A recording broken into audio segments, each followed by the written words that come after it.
Yo, I'm ready to suit up and play right now, baby. This is a true story, Joy and Dave. Okay. Shady and I were a part of this. I'm going to let y'all in. So it's this morning. It's 10:45 in the morning. I'm sitting here on the stair stepper. I'm watching the 2014 Cowboys-Eagles matchup. This is a true story.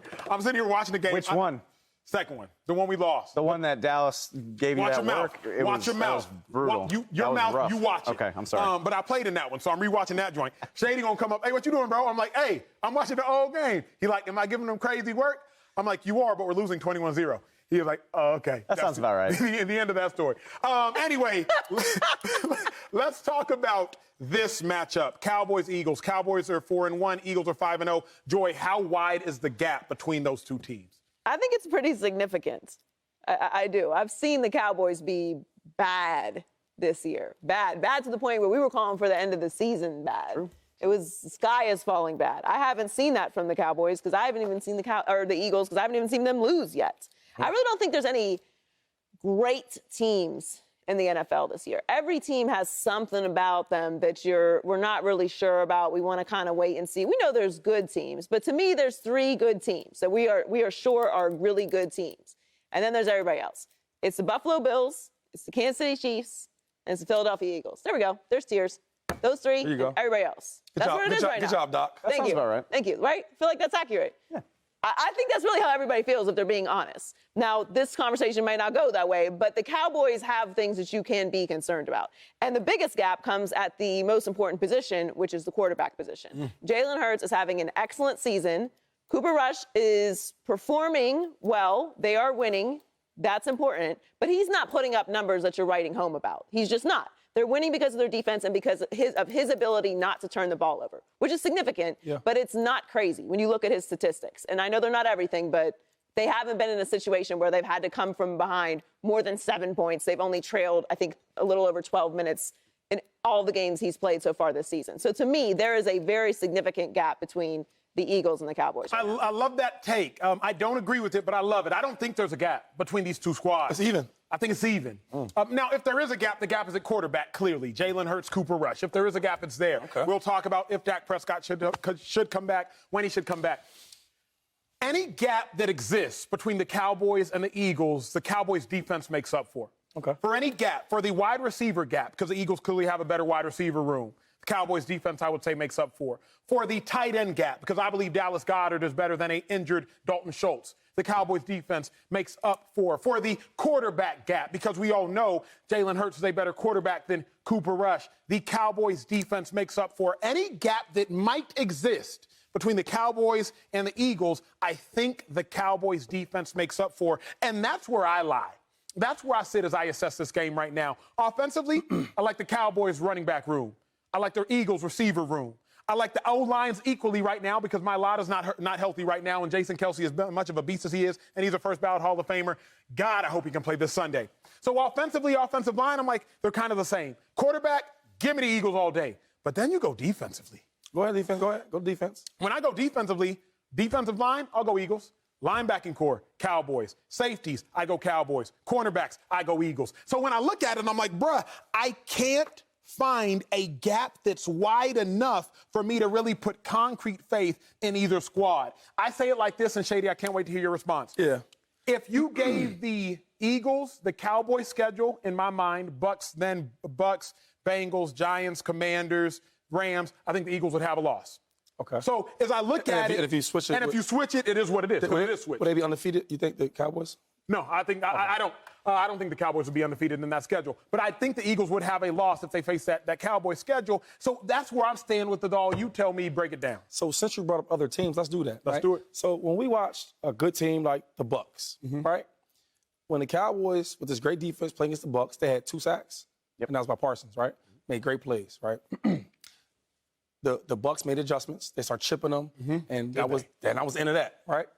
I watched Leonard Fournette run up and down the field. They bullied the Cowboys. See, I felt like the Cowboys was a good team because I truly do. I had to go to the film room, right? We always talk about the stats, and I love stats, but I like to go to my eyeballs. Talk to me. When I watched that game, right, they got bullied up front. So when I watched the Eagles, I think they run the ball better than the Bucks. Now, it might be different, but they run the ball better, and their quarterback can run. So now you have to prepare even more for the running game. I watched the last game with the Cowboys, or with the not Chargers, the Arizona Cardinals against the Eagles. That last drive, what did we do? Ran the ball down their throats. Ran the hell out of it. It's called bully ball, right? Bully ball, you know what that is? So I want to see, when all these great pass rushers that the Dallas Cowboys have, when we line up and we just run the ball down their throats. Huh? Why you put great pass rushers in quotes? I'm just saying, dismissive. everybody loves to say how, the Cowboys, like, give Parsons his love, because he's a different type of player. He's a pass rusher. I'm not giving DeMarcus Lawrence like the Parsons talk. He's good, and I think Parsons is different. So all I'm saying is this. When you put bullies next to the other bullies, let's see who's the bigger bully. And the bigger bully's in Philadelphia. You know that. I mean, the beauty of it is Cameron, get me. Hold up. No, don't miss that. How did you do it, Dave? He's a lot better than me. Don't make me do it again. Come on. No, I'm not. No, don't even put the word shot on me. I'm not doing it. Sunday night, it's going to be good. And real quick, I am going to the game, right? I'm going to be there. Can I come? Not with me. Yeah, okay. Better call Dez, Brian, or Dak. See what they can do. It'd be like, new phone, who this? I'm going to tell you right now. Dave? How wide's the gap, Dave? The beauty of it is we don't have to wait very long to figure it out, right? Like, we'll get to see on Sunday night. I do think there is a gap. I don't think it's substantial. But it's very interesting because the two biggest differences are the two most important things in football. Quarterback, pass rush, right? That's who gets paid in football, the guy who throws the ball and the guy who gets paid to put the quarterback on the ground. I think the Eagles have a definitive advantage in the quarterback department. There's just no way around that. The Cowboys have a pass rush that could neutralize damn near any quarterback. Even Tom Brady, they did. The Bucs ran the ball so well against the Cowboys. You're not wrong at all, Shady. But they even neutralized Tom Brady. They sacked him twice in the red zone. The Bucs scored one touchdown in that game. They scored 19 points. Up and down the field. And we're a better red zone team than what matters at the end of the game? How many points you have. That's true. If you stop the offense in the red zone after they run it between the 20s and they kick a field goal, that's a good thing at the end of the day. Let me ask you one more question, right? So I think the Eagles' offensive line is pretty good, right? Healthy, it's banged up. Okay, well, we'll see. We'll see who's out there Sunday. What was the question? You didn't ask a question. Because my question is, do you think that defensive line, right, with the Cowboys, is going to dominate the Eagles line like they doing everybody else? Dominate, but they'll make life tough on them, especially if Mailata and Kelsey can't. But it's going to be different, though. If we hold, it's going to be a different story from watching our line. Okay, like if I was 6 inches taller, I could play sports. What do you want from me? Get out of here. First of all, we got to wait until the last ruling of who's playing, who's not playing. I doubt that Kelsey's going to miss a game. I've never seen it. I tend to agree with you about that, but I still think the offensive line is... You said what would you say? If I had to bet on Wednesday, I think Jason Kelsey would play in this game. And that offensive line against that defensive line, it's not like everybody else. It's not like playing the Washington Commanders. Joy, let me ask you this, because Dave made a good point, but speaking of Shady, who keeps bringing up the defensive line, is the Cowboys' defense and defensive line good enough to neutralize Jalen Hurts? Because the biggest gap is Jalen Hurts, Cooper Rush. Cooper Rush doesn't make any mistakes, but Jalen Hurts makes special plays. Cooper Rush has yet to make a special play. He plays clean, but I haven't ever seen Cooper Rush been like, yo, he just did something no one else could do. Is the Cowboys' defensive line good enough to neutralize Jalen Hurts? If we're saying that they're going to make Jalen Hurts a non-factor, I don't believe so, because I think that Jalen Hurts is that special. I do think that they can temper them. They can make things a little more complicated for them. I mean, Arizona was able to do that. It's not like Philadelphia ran up and down the field the entire game on Arizona. You can see that by the scoring that it didn't go that way. However, my question is not what they're going to do to Jalen Hurts, because I think that Jalen Hurts will still be effective, just not as effective as if they weren't going against one of the top two defenses in the league. My question is, how is Cooper Rush going to answer Philadelphia's defense, who might not be as dynamic and flashy as the Cowboys defense, but is still really, really good? And I haven't seen Cooper Rush do anything special yet. So my questions aren't really on that side of the ball. Yes, the Cowboys defense will make things more difficult for Jalen Hurts, but I've seen Jalen Hurts do special things.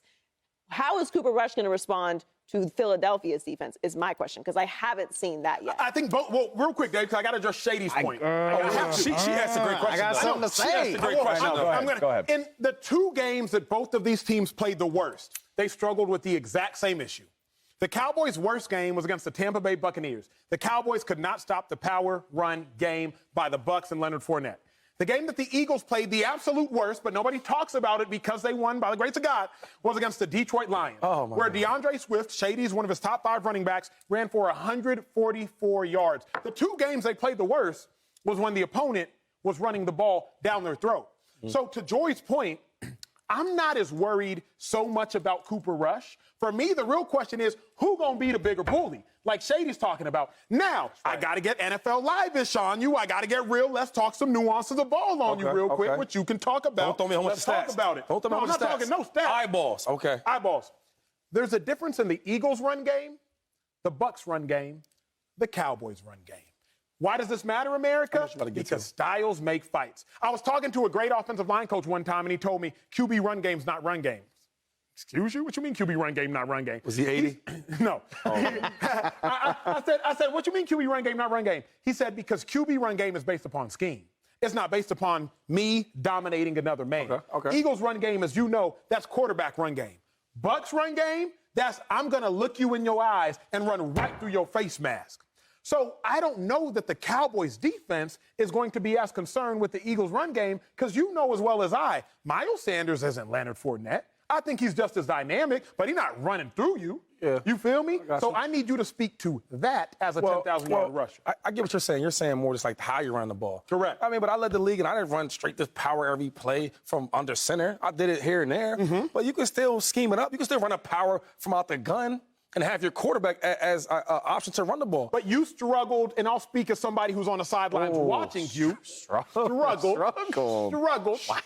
Let's hear this. You struggled with, or I'll give you benefit of the doubt. You took more advantage of bigger, slower linebackers than faster, quicker linebackers. Bigger, slower linebacker, you just going whoop whoop, and you told me you gave Ray Lewis crazy work. Not my words. I didn't LeSean say McCoy. that. I never said that. Oh, okay, so now you're scared. Now you're scary. Come on, come with the question. What's the question? I'm not gonna come on. What's the question? So the question is, can the Eagles dominate that Cowboys running the ball, knowing that the Cowboys have speed? I think so. It's just all about the scheme, right? We're going to run downhill. We run downhill football. If you watch, like I talked about last game, our last drive, we ran the ball down our throats, the Cardinals. It wasn't all just, RPOs and all cute schemes. Nah, we ran downhill, power running, double block schemes, right? And I think we'll do the same thing. I think that the Cowboys, they're fast. They're side to side, they're fast. So we're running downhill, and I think we can do that. I just think the fun thing, I think you do a disservice. It ain't going to be fun. Oh, it's going to be fun for me. I don't have to play in it. It's going to be awesome for me. I'm still in it. I'm going to be sitting on my couch unless you can find a ticket for me. No, I think you do a disservice talking about this Cowboys defense so straightforward. That's what makes it interesting to me, is like they have so many pieces that can do so many things. Their best pass rusher is a linebacker. Micah Parsons is going to do more than line up on different edges in this game. Like, he's going to come through the A-gap. Yeah. They're going to have him do some spy. Anthony Barr is a guy that has rushed the passer at times in his life. And on top of that, Dan Quinn's got 3 safeties that can play front and back, all 3 of whom have done a little bit of stuff blitzing, rushing the passer, dropping in coverage. Like, I just think it's going to be such a challenge for Jalen Hurts, and honestly for the running game as well. I give the Eagles the benefit of the doubt at that, but there are so many maneuverable pieces for Dan Quinn to work with. It's way harder to defend than just saying Cowboys defensive line versus Philly offensive line. It ain't going to be that. Here's not a sexy answer, but the real answer lies in Jeff Stoutland. I believe Jeff is his first name. Yeah. Jeff Stoutland and Dan Quinn. They will dictate the game. If y'all don't know who those names are, clearly you know Dan. Look up Jeff Stoutland, Dan Quinn. Great line That's coach. Actually the matchup you want to know about this game. Subscribe here to get the latest from Speak, and go watch a few segments from our other shows on FS1.